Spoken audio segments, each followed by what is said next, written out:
गौरंग प्रभु बता रहे थे कि वो कुंभ मेले गए थे। तो कुंभ मेले में क्या हुआ कि बहुत बड़ा शिविर लगा हुआ था और राम कथा चल रही थी। तो कोई आए थे, महाराज कर रहे थे। तो क्या हो रहा था कि कथा स्टार्ट हुई तो सब उठ उठ के जा रहे थे।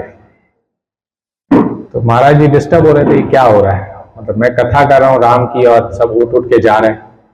तो उन्होंने बोला, जहां राम कथा होती है वहां हनुमान जी द्वार पर खड़े रहते हैं, और जो कथा से उठ के जाता है उसे द्वार पर खड़े हनुमान जी थप्पड़ लगाते हैं। तो जितने उठ रहे थे सब बैठ गए। जो सोच रहे थे कि हमको टॉयलेट भी जाना, वो बोले ठीक है 1 घंटे बाद चलेंगे, लेकिन अब नहीं उठेंगे।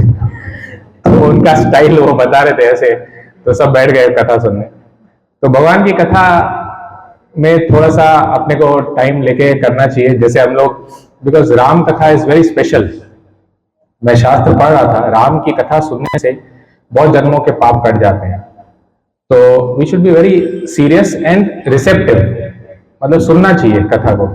जैसे सपोज हम लोग किसी प्रिंसिपल के साथ हमारी मीटिंग है, तो हम लोग क्या करेंगे, फोन को साइलेंट करेंगे, बहुत प्रिपेयर करके जाएंगे। तो राम जी तो सब प्रिंसिपल के प्रिंसिपल है, हाँ। तो उनकी कथा के समय हम लोग को थोड़ा सा सीरियसली, ठीक है। एक बार हनुमान जी अयोध्या जा रहे थे, ठीक है, उड़ के। तो उनके कान में आवाज आई, राम राम राम राम।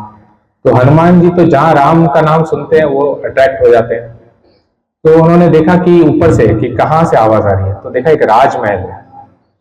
तो जैसे ही नीचे गए तो देखे कि यहां पे लगता है किसी राजा का मतलब रूम है, लगता है राज मतलब जो राजा है ना उसके रूम से आवाज आ रही है।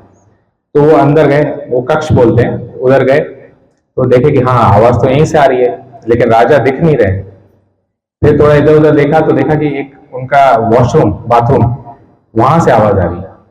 तो बोले इधर तो मैं जा नहीं सकता, थोड़ा खड़े रह गए बाहर। उस समय फिर राजा बाहर निकले। तो हनुमान जी ने पूछा कि आप क्या कर रहे हैं? बोले मैं नहा रहा था। तो बोला राम राम की आवाज आ रही थी। बोला हाँ मैं जप कर रहा था, मैं जब बाथरूम जाता हूं तब जप करता हूं। तो हनुमान जी बोले ये तो अच्छी बात नहीं है। गुस्से में एक लगा दिया उनको, और फिर बोले ये गलत बात है, ऐसे मत करना। फिर चले गए हनुमान जी। अयोध्या पहुंचे तो राम जी बैठे थे। राम जी कैसे बैठे थे, ऐसे ऐसे बैठे थे। तो हनुमान जी बोले राम जी क्या हुआ आपको, ऐसे क्यों बैठे हैं?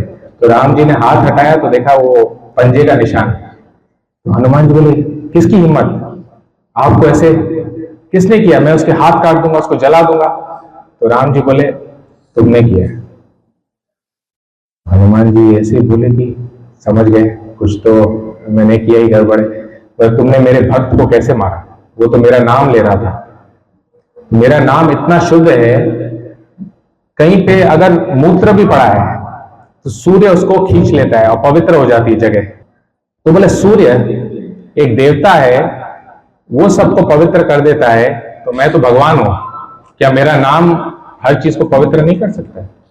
तो बाथरूम में भी ले रहा है तो क्या है, मेरा नाम इतना शुद्ध, इतना पवित्र, इतना स्ट्रांग है कि उससे कोई फर्क नहीं पड़ता। हनुमान जी समझ गए, वहां गए, माफी मांगा और आ गए। तो भगवान की, अब उसके बाद से भगवान हनुमान जी किसी को थप्पड़ नहीं मारते हैं। भले 2 मिनट कथा में बैठ जाओ। तो आप लोगों को टेंशन लेने की जरूरत नहीं है।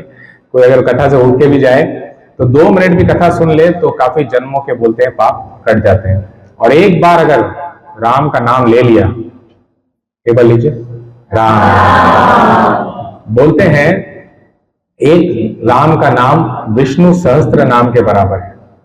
विष्णु सहस्त्र नाम, 1000 नाम विष्णु के एक राम के नाम के बराबर है। और एक विष्णु का नाम आपको इतना गुण दे सकता है, इतना मतलब एक विष्णु का नाम बोलते हैं 4 वेद अगर आप पढ़ते हो ना, उसका जो फल मिलता है वो एक विष्णु नाम से मिलता है। और 1000 विष्णु के नाम एक राम। तो आपने वेद 1000 बार पढ़ लिए, फिर से एक बार बोल लीजिए राम। तो ये महिमा भगवान के नाम की।